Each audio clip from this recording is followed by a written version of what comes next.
الله وبركاته. الحمد لله والصلاة والسلام على من لا نبي بعده وآله وصحبه ومن تمسك بسنته إلى يوم الدين. أما بعد. Aujourd'hui, nous sommes la nuit du vendredi 26 juin 2026, allant au samedi 27 juin 2026.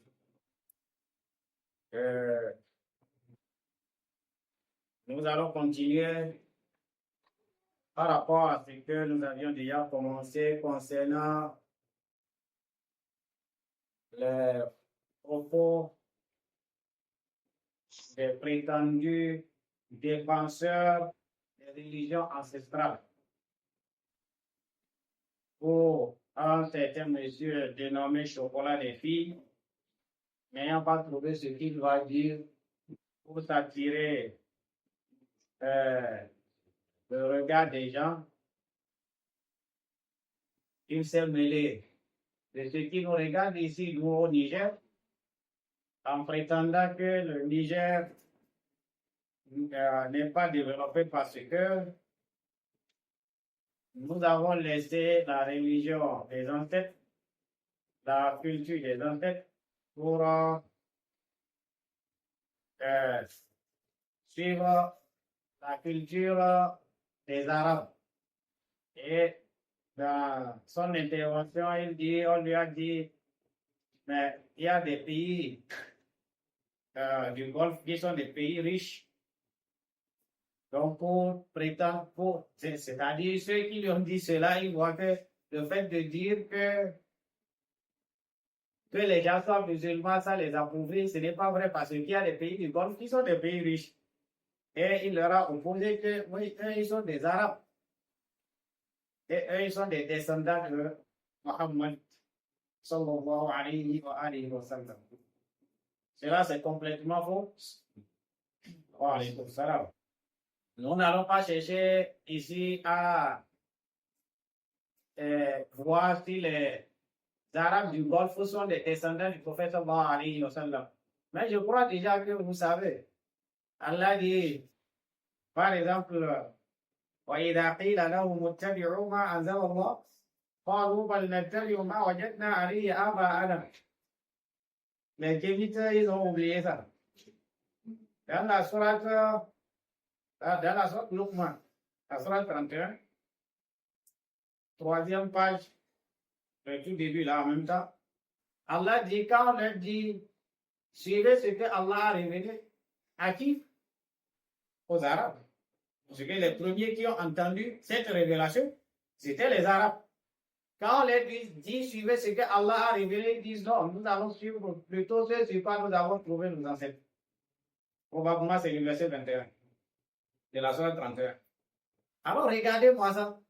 Puis quelqu'un va venir qui dit non, les pays du Golfe, ils sont développés grâce à l'islam parce qu'ils ont suivi la religion de leurs ancêtres. Le même Coran nous dit non, ils refusaient de suivre l'islam pour ne pas abandonner leur culture ancestrale. Alors celui qui dit qu'ils se sont développés parce qu'ils ont suivi leur culture ancestrale, on comprend clairement que c'est un ignorant. Il ne sait même pas c'est quoi l'islam et c'est quoi la culture des Arabes qui ont chassé le prophète sallallahu alayhi wa sallam et ses compagnons. C'est quelqu'un qui ignore ces réalités-là. Et peut-être qu'il ignore que lui-même, il ignore ces choses-là. C'est-à-dire, il est diplômé ignorant, quoi. Il ignore la réalité et il ignore qu'il ignore la réalité. Et ça, c'est des cas graves à traiter. Parce qu'un ignorant qui n'est pas conscient qu'il est ignorant, c'est difficile de le ramener à la raison. Alors, la dernière fois, on avait rappelé à Chocolat des filles que nous, ici au Niger, nous n'avons pas besoin du kémitisme. L'islam nous suffit largement. Pour plusieurs raisons. Parce que nous, notre religion ne met pas une race au-dessus d'une autre. Or, le kémitisme met la race noire au-dessus de toutes les races. Notre religion nous enseigne, donc, et cela C'est ça, c'est juste pour rappeler ce qui s'était passé. Allah dit par exemple, la dernière fois, on avait cité le verset 13 de la sourate 49, quand Allah dit Ya ayyuhan nas, inna khalaqnakum min dhakarin wa untha wa ja'alnakum shu'uban wa qaba'ila lita'arafu. Inna akramakum 'inda Allahi atqakum. Allah dit subhanahu wa ta'ala, oh vous, les humains, nous vous avons créé à partir d'un mâle. Adam alayhi salam et d'une femelle et une femme, c'est-à-dire Hawa ou bien Ève selon d'autres, tels que nous disons en islam, Hawa, c'est elle, les gens du livre disent Ève.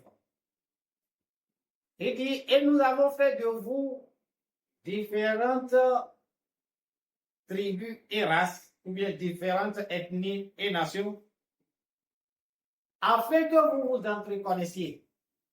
Donc Allah fait que les causes sont différentes, en réalité pour éveiller l'intelligence des humains et pour attirer les humains à chercher à comprendre qu'est-ce qu'il y a chez les autres qui n'y a pas chez nous.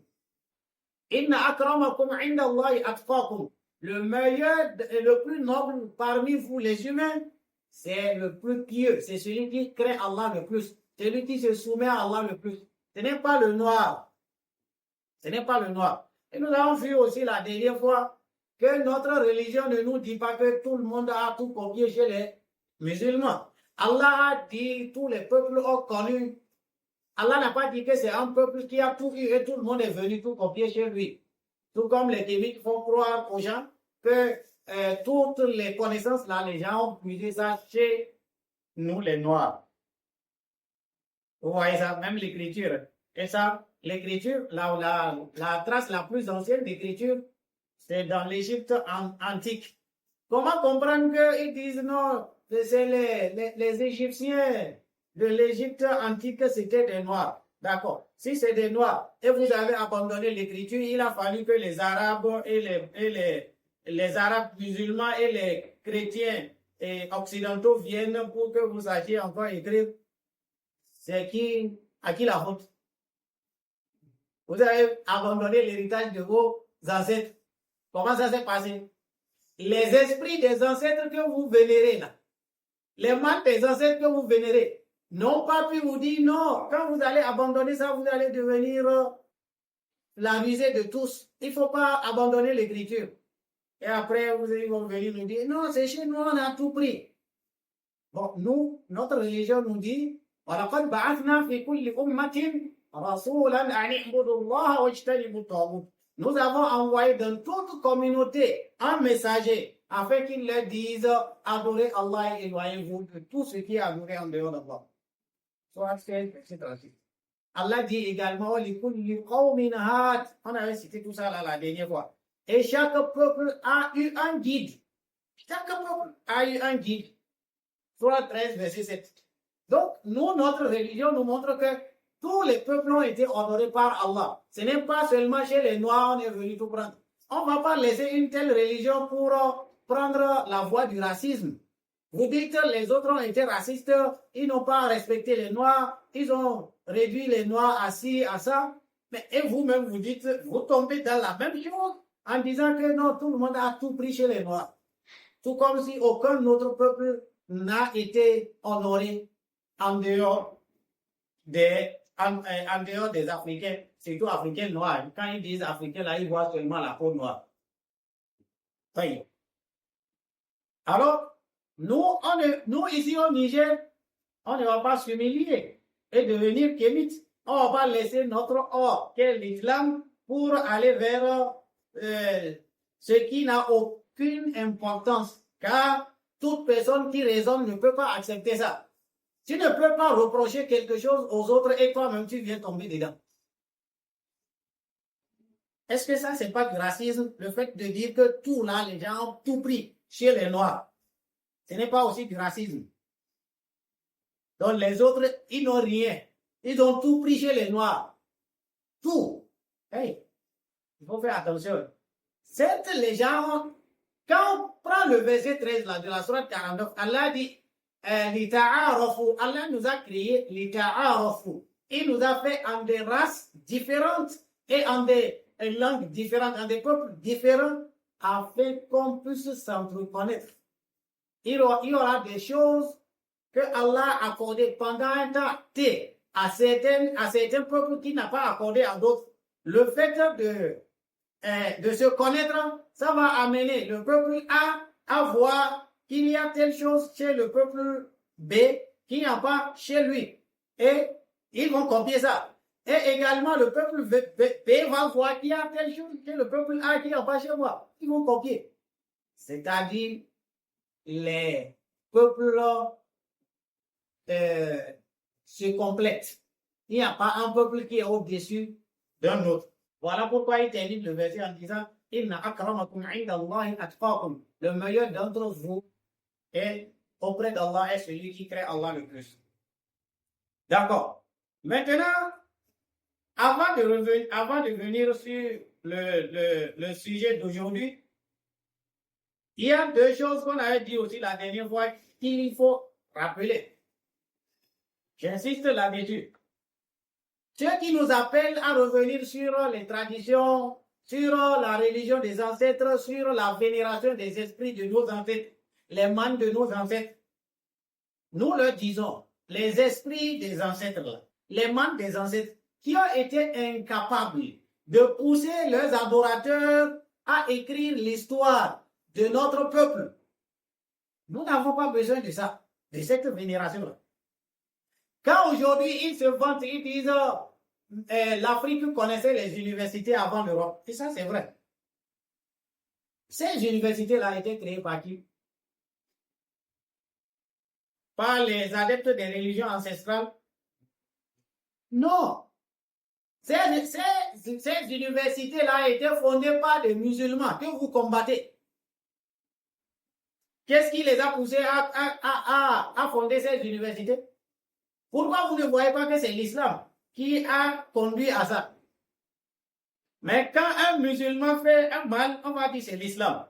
Quand c'est un bien, on ne veut plus voir que c'est l'islam. Observez, quand il parle de Mansa Moussa ou bien Kankou Moussa, vous n'allez même pas penser que toute l'histoire de Mansa Moussa que nous connaissons et qui est écrite, c'est écrit par les musulmans, surtout par les Arabes. Les esprits des ancêtres qu'ils ont vénérés jusque-là ont été incapables de leur dire, ah bon, il y a une époque qui va venir et celui qui n'a pas son histoire écrite là, il sera à la risée de tous. Voilà les premières universités que l'Afrique a connues. Hein. L'université de Zitouna en Tunisie, qui est fondée vers 737. Vers 737. C'est encore proche de l'époque du prophète sallallahu alayhi wa sallam. Hein? C'est le tout début du deuxième siècle de l'avènement de l'islam. Le prophète sallallahu alayhi wa sallam est mort en 632. Et on parle ici de 737. Donc pratiquement 100 ans après la mort du prophète sallallahu alayhi wa sallam. La deuxième université, c'est l'université fondée par Fatima al-Fihriya et au Maroc, l'université de Kairouan. L'université de Kairouan en 859. La deuxième université africaine, c'est l'université fondée par les Fatimides, les Obeïdites. Parce que dire Fatimide là, c'est aussi soutenir leur mensonge. Ils ne sont pas les descendants de Fatima. Bint Rasulillahi sallallahu alayhi wa sallam. Ça, c'est aussi un autre débat. L'université qu'ils ont fondée en Égypte, l'université de Azhar, en 970. Dans l'Afrique noire, il y a l'université de Tombouctou, ou bien aussi l'université de Sankoré. Parce que ça, c'est au fait, déjà là, il me donne, quand il parle, Chaque fois que je les entends parler là, ils me font rire. Quand j'entends les kémites parler là, de l'islam, ils me font rire. En Asie, il y avait des universités en Afrique avant de voir ça, et en Occident, tout ça. Et les écoles coraniques là, ça retarde l'Afrique. Les universités là, vous saviez, c'était quoi?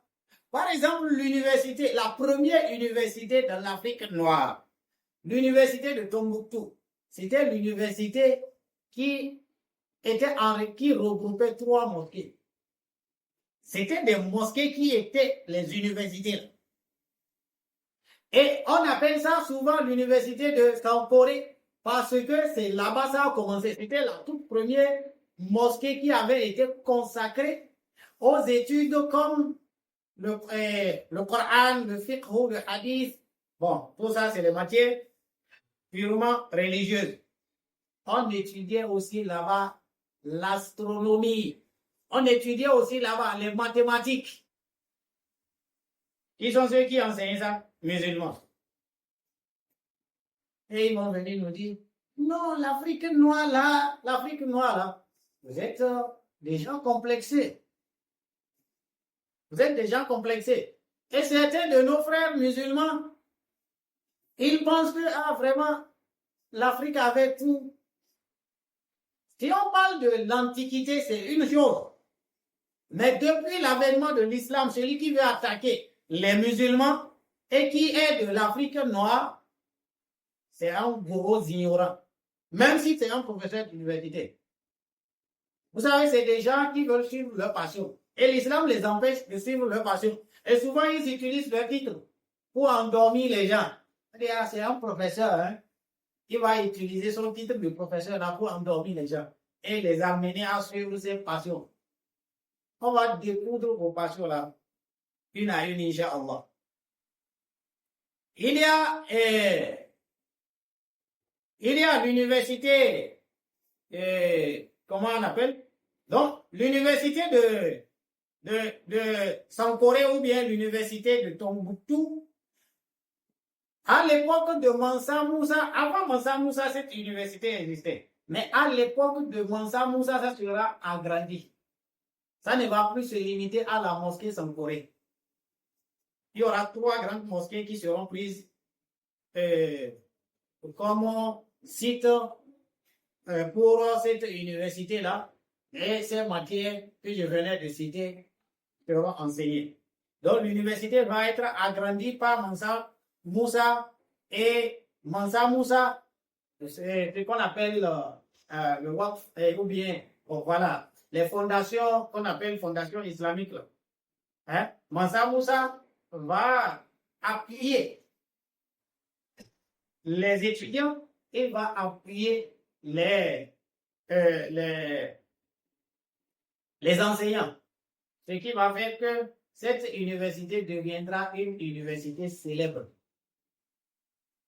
Une université très célèbre. Alors, quand tu vas, par exemple, en Égypte, ou bien tu vas dans l'Andalousie, pour dire, l'Espagne musulmane, pour dire, ah, toi, tu as quitté l'université de Tombouctou. Ah, voilà, c'est les gens là. Donc, ça t'attirait le respect. Pas pour dire que cette université est meilleure que les autres. D'ailleurs, les autres sont fondées avant l'université de Tombouctou. Mais c'était pour dire que c'était quand même une université qui avait une grande renommée. Qui a fait ça? Mansa Moussa, il est qui? Musulman. Qui sont ceux qui enseignaient là-bas? Musulmans. Qui sont ceux qui allaient apprendre là-bas? Majoritairement musulmans. Ce n'était pas seulement les musulmans. Puisqu'on enseigne des matières aussi qui ne sont pas purement des matières musulmanes. On enseignait le droit. On enseignait là-bas également le commerce. Est-ce que c'est les musulmans seulement qui font le commerce? Donc, c'était vraiment une université.